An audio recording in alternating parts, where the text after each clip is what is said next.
Hi folks, I'm Kendra Little from Redgate Software, and today I want to show you how you can get legacy code that uses views referencing linked servers in them to work in a different environment. Now, this video is kind of advanced mode. I'm going to assume that you know some of the basics of SQL change automation, and I'm going to go straight to the good stuff. We've got some other videos in this YouTube series that talk about how to set up SQL change automation, and I just don't want to repeat things for those who've watched those videos, so we're going to go ahead and dive on in. What I've done on this SQL Server instance is restored databases as if they were production databases. Now you're going to see in here, they have really goofy code in them, but the distributed views database, imagine that I've got a production database that has some views that reference linked servers in them. Tables across linked servers, right? But there's linked servers involved in the views. And what I've done is I need to get this into source control. And I want to use SQL change automation for this. So I've restored a copy of that database to my dev instance so I can read in and baseline that production schema. Now, I've created an empty database named distributed views dev to use as my development database. You could also be using a development database that already has some code in it and is in progress, but in this case, I've just created an empty one because maybe you're doing either one. And then I've got another database here named Nerd Dinner. This is a legacy database, and you'll see that that's what our view is pointing at. In production, imagine that in production, the database distributed views, it's got a view in it that reads across a linked server. It goes to read from the Nerd Dinner database. Now, in my dev environment, this often happens. In my dev environment, maybe not everybody wants to use linked servers. Maybe they just want to have a dev database for those all on one instance. And we want something that lets us do this. We want something that lets us say, hey, in this environment, I have them all on one instance.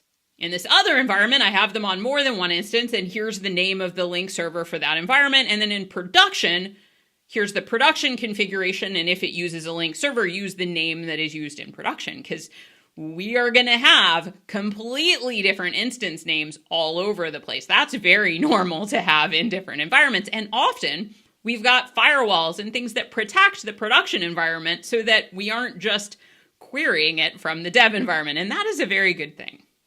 Now, the name of my table, or the name of my view rather, that has the problem is named dbo.buildProblem. And when you try to query that, we get a message that says, hey, you're referencing something that I just can't even read from.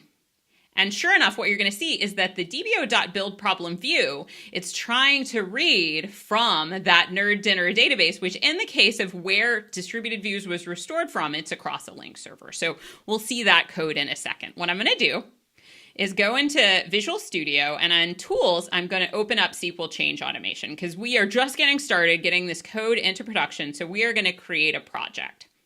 And let's go ahead, we're just going to put it in, I'll create it in cgit, we'll name it distributed views here, and we'll go ahead and create a fresh new project named distributed views.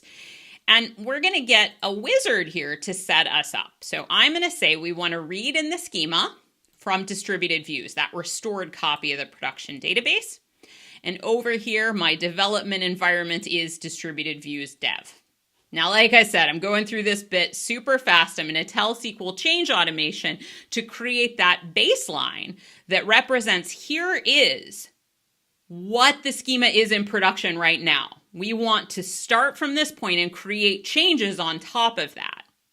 So our baseline script got created here. We can see back here in migrations, our baseline script was created.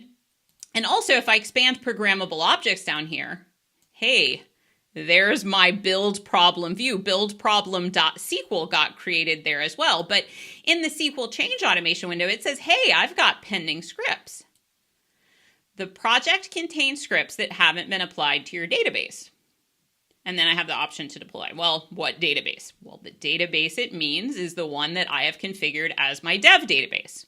Remember that I said, hey, I'm using an empty dev database in this case. You don't have to. So it read the baseline schema in from distributed views, and it created the baseline script in programmable object, and then it looked at distributed views dev, it said, hey, it doesn't have that stuff in there. I need to make it match if that's your dev database. So I just clicked on deploy project there and notice that it just came right back at me, right? I'm trying to deploy my project and it's like, I couldn't do it. An error occurred while attempting to deploy the patch deployment script. So if I double click on this error, it brings up the script it had a problem with. And sure enough, this is actually, if we look at this top line up here, we can see that this is my baseline script. We can match that file name to the one over there. It's trying to create that view. Now in SQL Server, when you create views, views do not have deferred name resolution like stored procedures. Stored procedures have a thing that says, oh, I don't have to check and see that all these things exist when you create me. But with views, it does have to, in order for SQL Server to create this view successfully, in my development database, it has to actually go be able to follow this link server, find the nerd dinner database on the other side of it, and then look at the dinners table and validate that it exists just to create the view. And that is failing. And if I look at my output tab here, by the way, I can actually see that same error that I saw in Management Studio. Hey, when I tried to create build problem, I got this, message that, hey, I couldn't go across this link server. Well, my favorite way to fix this problem with link servers where, in different environments, sometimes I want to use a link server, sometimes I don't. It's going to have different names. My favorite way to do this is with a pre-deployment script that creates synonyms, and then to use the synonyms instead of the link server name. This gives us a lot of flexibility and an abstraction layer between that hard-coded link server name and what we want to do. So I'm going to right-click on pre-deployment, and I'm going to say Add New Item. Here I can confirm what I want is a pre-deployment script. And let's go ahead and name this. Let's name this O2-create synonyms.sql. And it opens up the template for me. Now I have already written out the script I want to use. I have it conveniently in Management Studio, so I'm just going to copy and paste that in. And the first thing you see that I've done in this script is quite important. I have said use database name. Now this is a SQL command variable that will be smart enough to know, hey, if I'm on your dev instance, what database name should I use? If I'm building on the build server, what database name should I use? If I'm deploying, what database name I should use? So it will figure out within the context of that deployment, what is the right database? Now that's a very useful thing because we want to create the synonyms in the right database. We do not want to create them in the master database. So I've said use the database name. And then if we happen to be on the SQL server named beep beep with the instance named dev, we want to do certain things. So I've got a whole if statement here. And I've got some code in here. I mean, you can use whatever logic you want in your if, else if, all that kind of stuff. I've just said I want to do server name. You, of course, could do likes. You could do all sorts of stuff. But I've said check and see if there's a synonym already there that's exactly what I want. If that's the case, just print out, hey, it looks good. I'm not doing anything. Otherwise, if we're on beep beep dev and we don't have a synonym that's exactly what I want you to drop one if it exists. And then make sure you create a synonym. So if we're on beep beep dev, we actually want our synonym. We don't want it to use a link server at all. Look for the nerddinner.dbo.dinners. Look for it on this instance, right? I just have a 3-part name here. I haven't used a link server at all. Now I've got an else in here that says if we're not on beep beep dev, if we're running on any other instance, then in that case, I want to make sure that we have a synonym that does use a link server. In that case, I want to use a link server that points to beep beep dev and uses the nerd dinner database there. Now, obviously, if I really did have different environments, I would want to have things that said, oh, in my dev environments do this, in my QA environments do this, in my pre-production environments do this, and in production do that. So I have a much simpler thing. I haven't done all of those cases, but this is just a little bit of what you can do there. You can make it as simple or as fancy as you need. So I'm going to go ahead and let's just save this file. I'll do Control S for that and close this. And now in my pre-deployment script, I have 2 scripts here. But what my scripts do, right, they're creating a synonym, just to bring this up and confirm. The synonym is going to be named dbo.dinners. So I need to change my view to actually reference the synonym so that it doesn't have those hard-coded names in it anymore. Now, I already have my baseline script open here, and I do want to make sure that my baseline script has the proper code in it, because if I end up deploying to an empty database at some point, right? Maybe I want to, for some testing, just deploy to an empty database, it will lay down that baseline script. So I want that baseline script to know about my synonym. So I've now changed that in the baseline, and I've saved it as well. But I've also got my programmable object that represents build problem as well, right? My baseline is what was the production schema when we started. My programmable object is what is the current version of this. So I want to go ahead and change my programmable object as well to read from dbo.dinners. So I have also saved that. Now I'm going to go back into my SQL change automation window, and now I'm going to go ahead and click deploy project, and let's see what happens. Let's see where we get here. Now it says my build, 1 succeeded or up to date, 0 failed. So it has actually completed some stuff there, but just to make sure that we're fine. Never feel sure that we're fine until I do a few steps, especially at the beginning. When we're setting up our initial baseline and working through things, we want to make sure that we can click that refresh button and that SQL change automation can go look at, okay, does everything look in sync? Now this looks fine too. I like to do an extra step. I like to go to the build menu, and I like to do a clean. So when I do a clean, what it's going to do is it's going to reset the shadow database. And I'm going to go ahead and just clean the project. You can also clean the solution. I just have one project in my solution, so there's no difference. In my case, right, I could use either one, but if you do have multiple projects in your solution, you can just clean the project. And you'll see that what it does is it is resetting the shadow database, which in my case is named distributed views, Kendra shadow. SQL change automation hasn't misspelled my name. I go by my cave girl name in my test environments, which is Kendra instead of Kendra. Now back here, I've just got Management Studio open here, and I'm just refreshing the databases on Beep Beep Dev. And notice I've got distributed views. That's the one I read the baseline from. And I've got my dev database, but there's no sign of my shadow database. I just reset it. So back in Visual Studio, go back to my SQL change automation window, and after I did that clean, I'm going to go ahead and click refresh. And now if I look in Management Studio and refresh here, hey, my shadow database is back. What SQL change automation is doing is making sure that the scripts I have can execute from scratch against that shadow database. And I know it's from scratch because I did the clean and I reset it. So now that is all good. It's all great. Hey, this is wonderful. So I edited my baseline to point to the synonym that I have being created in my pre-deployment script. And I also edited and saved my programmable object, which is representing the current state of that object, right? Because that baseline really just gets used if we're rolling out that baseline against an empty database.